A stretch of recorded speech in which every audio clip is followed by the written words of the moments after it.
Hello, and welcome back to the third episode of our series on Japanese culture. I'm Grace Dooley, and this is the Lucida Brain Channel, the first podcast designed for our Mind Voyage community to ignite your imagination and keep your mind engaged. Today, we're diving into a fascinating topic that offers a glimpse into the working world of Japan, the quest for work-life balance and the country's unique approach to labor strikes. When we think of Japan, we often imagine a society known for its hard work, innovation, and commitment to excellence. But how does this culture of diligence balance the pressures of modern life? And what happens when workers feel their needs aren't being met? In this podcast, we'll explore the evolution of Japan's work culture, the challenges it presents, and some truly remarkable approaches the Japanese have developed to tackle these issues. By the end of our time together, I think you'll find a lot to reflect on, not only about Japan but perhaps about your own experiences with work-life balance. Let's start with a bit of context. Japan has long been associated with a culture of hard work. After World War II, the country's rapid economic growth was driven by dedication and long hours in the workplace. Companies fostered a deep sense of loyalty among employees, often promising lifetime employment in return for unwavering commitment. But this dedication came at a cost. Long hours and intense pressure became the norm, and many workers struggled to find time for themselves or their families. You might have heard of the term karoshi, which translates to death from overwork. It's a heartbreaking concept that gained attention in the 1980s when cases of exhaustion, heart attacks, and even suicides among workers began making headlines. Today, while karoshi remains a serious issue, awareness has grown, and companies are beginning to take steps to address it.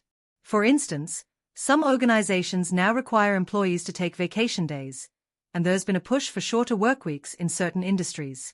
Still, the journey toward balance is far from complete. Now, let's shift gears to something uniquely Japanese, their approach to labor strikes. In many parts of the world, when workers go on strike, they stop working altogether. Trains don't run, shops close, and operations come to a halt.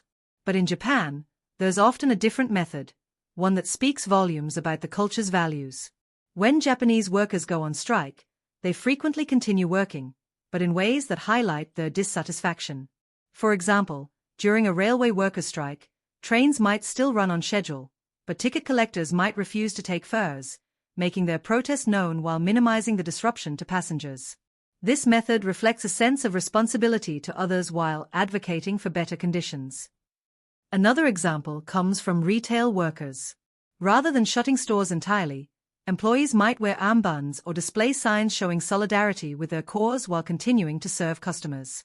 The idea is to bring attention to the issue without alienating the very people they rely on, whether passengers, shoppers, or other members of the community.